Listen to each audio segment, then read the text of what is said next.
好啦，咁啊睇完愛爾蘭2000堅尼之後咧，咁啊嚟到星期日嘅賽事，咁啊睇夜晚嘅海外賽之前，咁啊中間當然就會有一場香港嘅一級賽啦，就係季內最後一場一級賽啦。香港冠軍暨遮打杯，亦即係三冠大賽嘅尾關。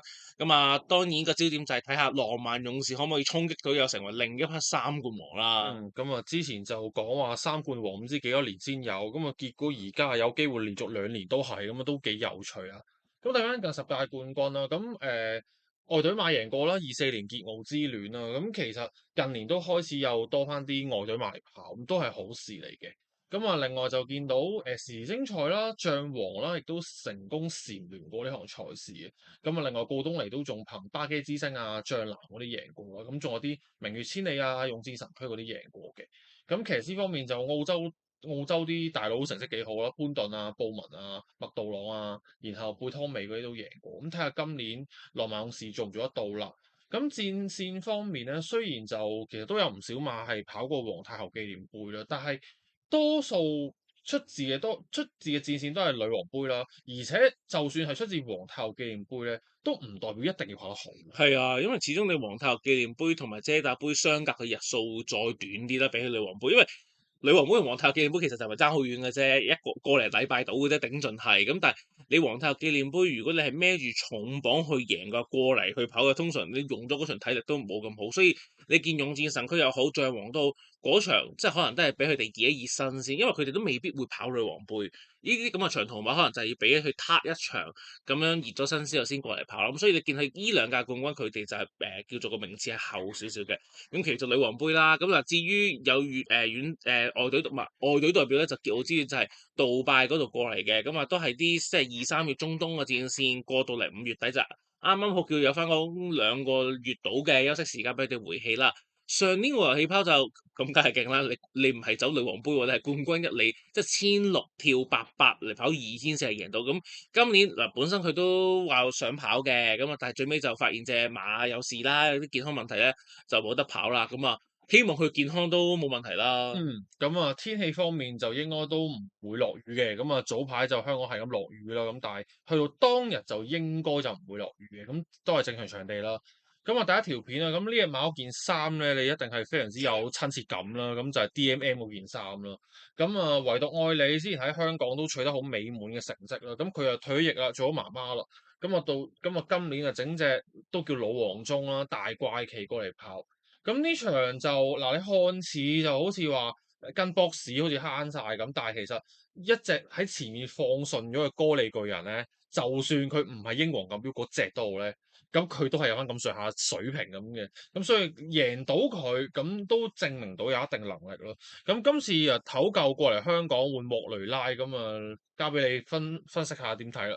即係呢件衫我真係好耐冇喺香港見過，咁即係學你講咯，以往嚟2次係贏晒嘅，唯獨愛你嚟2次就贏晒噶嘛。咁大怪奇，咁呢隻馬就真係由21年嗰陣時睇佢喺日本 Classic 就睇住佢大㗎啦，已經估唔到睇嚟到8歲就終於第一次過嚟香港。咁學你講咯，我都話呢組酋長錦標雖然即係你話計賽事級數佢未必即係計個級數未必好高，咁但係你話對手。雖然係有少少走緊下坡個歌嚟嘅人，但係佢本身個底都好厚啦，同埋學你講放順咗，其實好難追噶嘛。甚至啦，你同場另一隻都好勁噶嘛，遠飛標槍其實嚟香港都交到好好嘅成績啊。跟住另一隻日本代表李健騰輝，其實都係喺即係酋長錦標係已經跑過係上過名，即係有過當地路程經驗嘅。咁你大怪奇第一次去跑都已經可以咁樣贏咧。其實我覺得個難度都幾大下嘅。咁嗱，今次嚟到香港啦，咁啊，起碼睇到隻馬嘅適應，我覺得係 O K 嘅。咁啊，而且排住個二檔，其實幾好跑嘅。特別係用埋莫雷拉個配搭，其實好有機會就係做翻酋長錦標呢一場嘅沿途形勢，就係守住一個博士位。因為預計今次放頭都講明㗎啦，數字添啊唔會放啊嘛，就浪漫戰神會放啊嘛。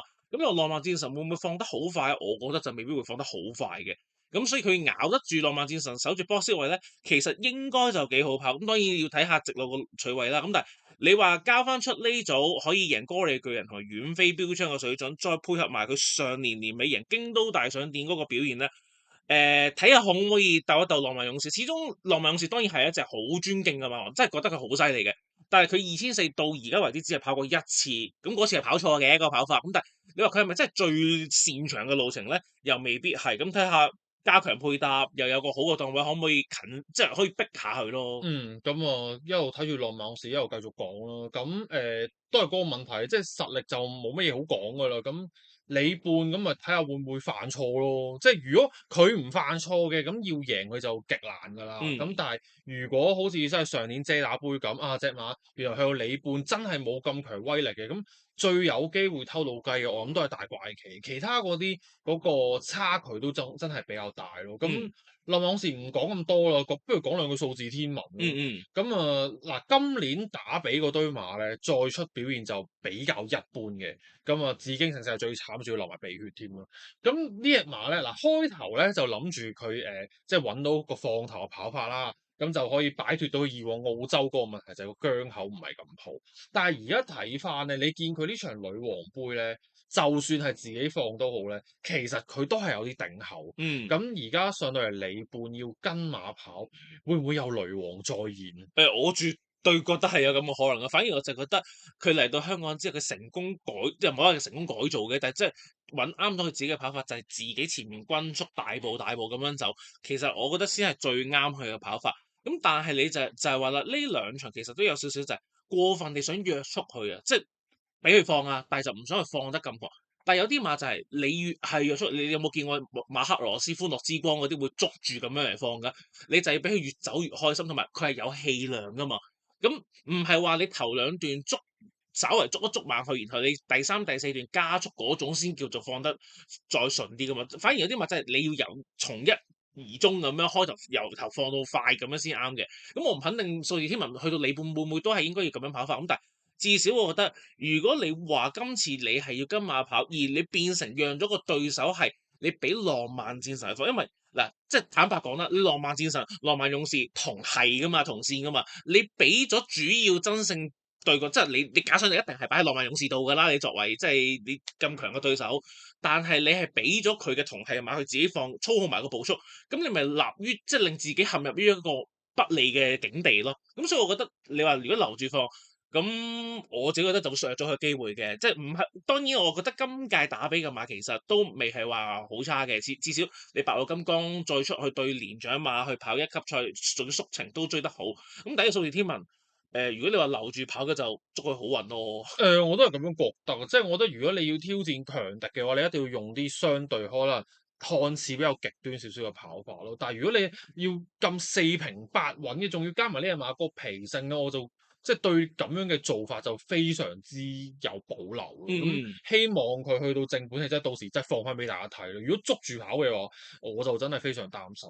咁啊，之後就睇下皇太后紀念杯啦。咁啊，浪漫之神就交俾你講啦。講下天象龍區啊，呢隻馬其實喺度睇皇太后杯嗰陣，見到佢133磅啦，仲要行圈個樣好似冇之前咁好火啊，係咪落咗咧？咁啊，點知原來又唔係喎，佢係孭住咁重磅咁被動，因為你見到浪漫之神喺前面就掌控晒個步速啦，嗯，咁仲要嗰隻春風萬里冇搞佢啦，咁然後君子傳承就喺前邊就跟 box 啦，咁啊佢就好被動嘅。咁但係佢收尾冚上嚟，其實佢輸好少，即係證明隻馬個黑真係好好咯。咁既然香港金杯雖然你話係佢都係輸安情，咁但係點講都佢都係香港金杯上到名嘅馬。咁今次變翻平磅，咁雖然跑到里半咁無顯東嗰啲韁繩啊，點都係會令人擔憂啦。咁但係呢隻馬跑法相對簡單直接，就係留喺後邊爆一段。咁我睇下，既然呢隻馬咁好鬥心喎，咁衝翻一直至三四名都好合理。我都覺得有機會㗎，至少人馬嘅鬥志都好好先啦。咁同埋呢場皇太后紀念杯，你都講啦，佢係孭住頂磅㗎嘛，因為當日就係場地有變化啦，孭頂磅啦，仲要即係行圈，你都話啦，冇乜火咁樣嘅。其實佢直路谷上嚟嗰段嗰個勢咧，一度以為都好勁，有機會嗯。冚晒上嚟，但係正正就係因為用咗嗰段力啦，重磅，所以翻到嚟就爭啲。咁但係其實佢個第三都已經好叻，亦都證明呢隻馬其實2400一啲都冇問題，因為一早都已經覺得係可能真係要跑到里本呢個路程㗎啦。咁當然今次你話真係再有加埋其他即係多啲嘅外隊加入啦，又再面對浪漫勇士，你話贏嘅當然就好難㗎啦。咁但係呢啲咁忠心嘅馬，同埋威哥今場就出兩隻啊嘛。咁白鶴飛駒當然我哋都知佢曾經遮打杯都上過名，咁但係一嚟佢健康受過挫折，二嚟就係啦佢冠軍一哩賽嗰陣時咧，其實佢都用得幾多力下嘅，咁所以你話如果兩隻呂健威馬房嘅馬咧，咁我都係寧願順翻天爵龍區咯。係咯，咁啊至於浪漫戰神啦，咁今次又換咗潘頓啊，咁你又係。點睇咧？咁啊，呢件衫潘頓就終於再出翻，之前係贏咗浪漫鬥士啦，浪漫勇士之前就跑過一次就輸咗啦咁樣。你當然浪漫戰神你對比起浪漫勇士個級數差天共地嘅，咁但係至少而家呢隻馬都終於有揾翻少少佢自己嚟香港之前喺即係庫馬嗰度嘅戰鬥力啦，亦都跑翻啱應該要跑嘅路程啦。因為本身佢嗰陣時都係要跑到掹長啲路程嘅，但係嚟香港就開頭腳後唔好啦，腳有傷過啦，所以一路都跑唔到。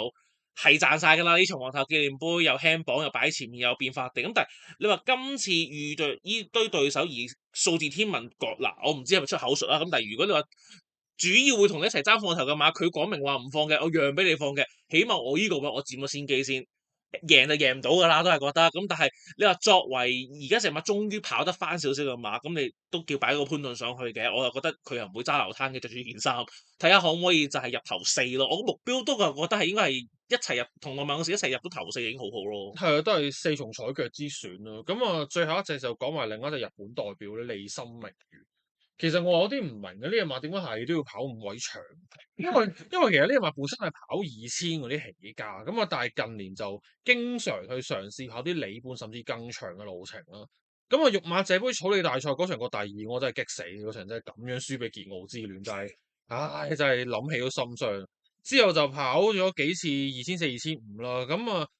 跑阿根廷杯有馬紀念就不過不失啦，普通啦。嗯，咁呢場日經上過第三，咁坦白講，你都係對住啲我的領域嗰啲馬啫，咁就唔係好特別嘅。咁如果你話佢喺日本而家跑里半咧，咁都係陪跑噶啦。咁同埋個 form 係咪真係好好都未必。咁但係就希望如果真係數字天文唔搞佢嘅步速冇咁快，咁你令到利森明緣。即係個起碼唔會好似日本咁長期跟住啲咁恐怖嘅 pacing 先，嗯嗯，令對減低佢嘅氣量要求。咁加埋布文亦都係大家都知佢係一個非常之淡定嘅騎師啦。係，咁啊，即係可能流流埋埋衝一段。咁因為睇翻佢今年即係今季啦，嚟香港跑香港杯，你話係佢跑嚟，咁佢同嗰啲健身心啊、明醫唔係輸好遠啫，係，咁都係差唔多位置翻嚟，咁啊未頹到話唔識跑咁嗯。樣。咁啊，睇下今次換咗個咁好韁繩嘅布文，如果前面真係浪漫戰神同埋嗰隻數字天文喺前面就唔算好快步速嘅，咁睇下會唔會幫到佢，令佢喺香港個名字再提升少少咁樣咯。咁但係如果你話兩隻日本馬咁，點都係大怪奇好啲。係啦，即係始終你論 form 嘅話，大怪奇雖然大怪奇其實係年長過佢嘅，大怪奇係8歲，李嗯，生明7歲，但係近 form 咧大怪奇係好啲嘅。咁李生明完就係咯，因為美國嗰場就係短直路啦，始終咁佢爆嗰段短程爆發力，佢就 O K 嘅，就係冇計啦。你真係騎嗰個犯晒錯，又留得太後，你就追唔到傑奧茲。其實嗰陣都抌心口，都諗住佢追得到㗎啦，就贏唔到啊，錯失咗個機會。咁香港杯嗰場真係個第五，我覺得起碼證明隻馬未退化得晒嘅。呢場日經上可能真係2500對佢嚟講，雖然中山短直路，但係長嗰啲啦都仲係。咁翻到嚟個第三就可以衝下，又最尾即係佢叫做衝到個第三之後，個第三就冇乜力啦，已經追唔到前面嗰啲馬。咁但係都 OK 嘅，都 on form 嘅，起碼都即係你叫住係新上名咁樣過嚟香港，同埋今次。除咗用布文好忍得之外啦，其實個三檔可能對佢嚟講都有幫助。